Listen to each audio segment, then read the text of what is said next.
मुख दर्शन में कौन सा समास है? इसका होगा आपका मुख का दर्शन, तत्पुरुष होना चाहिए।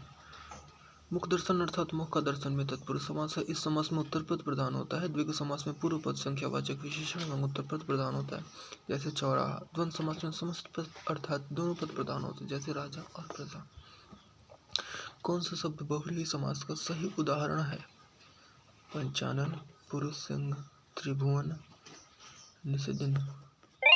5 है आनंद, जिसके अर्थात भगवान शंकर। बहुव्रीहि समास दिया गया समस्त पद बहुव्रीहि समास का एक अच्छा उदाहरण है। देखिए नीलकंठ में भी ना बहुव्रीहि समास ही होता है। नीला है कंठ, जिसका अर्थात भगवान शिव। निशाचर में कौन सा समास है? निशा में निशाचर, निशाचर, निशाचर। बहुत अच्छी बात है। बहुव्रीहि समास के समस्त पद में कोई पद प्रधान नहीं होता, दोनों पद मिलकर कोई तीसरा अर्थ निकालते हैं, जैसे निशाचर अर्थात रात्र में विचरण करने वाला राक्षस। तत्पुरुष समास में उत्तर पद प्रधान होता है, जैसे राजपुत्र में उत्तर पद एवं पूर्व पद उत्तर पद में विशेषण विशेष्य का संबंध होता है। ठीक वैसे ही जैसे नीलकमल अव्ययी भाव समास में प्रथम पद अव्यय तथा प्रधान होता है, जैसे आजन्म। चौराहा में कौन सा समास है? द्विगु। जिस समास में पहला पद संख्यावाचक हो और पूरा समास समाहार समूह का बोध करे उसे द्विगु समास कहते हैं, जैसे पंचवटी। पंच 5 प्लस वटी 5 वटों वृक्षों का स्थान, शताब्दी 700 अधि अब्दी 100 अब्दों 100 वर्षों का समूह, तिराहा 3 राहों का समाहार समूह, चौमासा 4 मासा 4 मासों का समूह।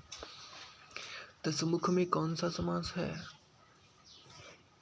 देखिए दशमुख हो गया या फिर दशानन हो गया। द्विगु ऑप्शन में दे सकता है, लेकिन आपको बहुव्रीहि मारना है, क्योंकि ये रावण का पर्यायवाची है। दशमुख या फिर दशानन। 10 है मुख, जिसके पूछा भी गया है BED 2000 में। जिसमें कोई पद प्रधान नहीं होता, अन्य प्रधान पद होता है, उसे बहुव्रीहि समास कहता है। बहुव्रीहि समास वहाँ होता है जहाँ समस्त पद में आए दोनों ही पद गौण होते हैं, या तथा ये दोनों मिलकर किसी तीसरे पद के विषय में कुछ कहते हैं और तीसरा पद प्रधान होता है। तीसरे प्रधान पद का ज्ञान संदर्भ से ही होता है। उदाहरण नीलकंठ शब्द विग्रह यदि नीलकंठ विशेषण विशेष्य के रूप में किया जाए तब यह कर्मधारय समास होगा, लेकिन इसके विग्रह में नील तथा कंठ दोनों अर्थ नीला है। नीला है कंठ, जिसका अर्थ शिव के रूप में किया जाएगा, तो यही शब्द बहुव्रीहि समास का उदाहरण हो जाएगा। इस अर्थ में नीलकंठ गौण है, प्रधान पद है शिव। कुछ अन्य उदाहरण है। समस्त पद गौण पद प्रधान। पीताम्बर, अंबर है पीला, अंबर पीला है जिसका कृष्ण। देखिए पीताम्बर में अगर सिंपली कह दिया जाए ना कि मैंने आज एक पीताम्बर खरीदा, तो वहाँ पे आप कर्मधारय बोलेंगे। ओके। दशानन 10 है आनंद, जिसका अर्थात रावण। दशमुख में भी रावण ही होगा। सुलोचना सु प्लस लोचन, लोचन सुंदर है जिसके बाद स्त्री। त्रिलोचन 3 लोचन है, नेत्र लोचन मतलब नेत्र होता है। चक्षु लोचन दृग नयन सारे नेत्र के, जिसके शिव। सुपुरुष में कौन सा समास है? सुपुरुष में कौन सा समास है?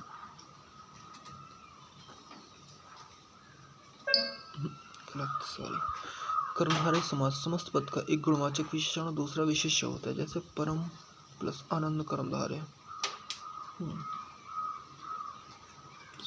कापुरुष में अव्ययी भाव होगा। नीलांबर कर्मधारय। हाँ, विशेषण और विशेष्य के योग से कौन सा समास बनता है? निम्न में से एक शब्द द्विगु समास है, चयन कीजिए। सप्ताह में द्विगु समास होता है। द्विगु समास में पहला पद संख्यावाचक विशेषण विशेष्य और वह किसी समूह या फिर किसी समाहार का बोध कराता है, वह द्विगु समास कहलाता है। आजीवन में क्या होगा? अव्ययी भाव होगा। भूदान में क्या होगा? तत्पुरुष समास होगा। सप्ताह में तो हमने बता ही दिया। पुरुष सिंह में आपका हो जाएगा पुरुष सिंह में आपका कर्मधारय होगा। किस समास के दोनों शब्दों के समान अधिकरण होने पर कर्मधारय समास होता है?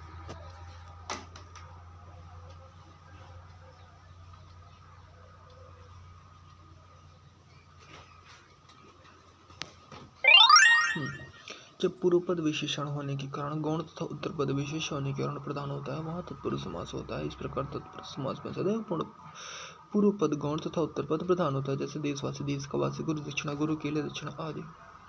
इसमें सही सामासिक शब्द है पुरुष धन में दिवारात्रि, त्रिलोकी, मंत्री परिषद।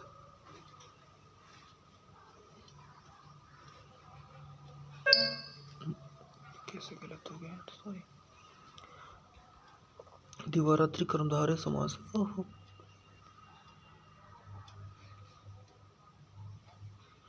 इसमें एक छोटी सी मिसप्रिंट है, इसमें इसको पूछना चाहिए कौन सा सही कर्मधारय समास का उदाहरण है, जबकि बुक में मैं देख पा रहा हूँ ना इसमें सही समासिक पद है। सॉरी, हो सकता है इनके हिसाब से सही हो।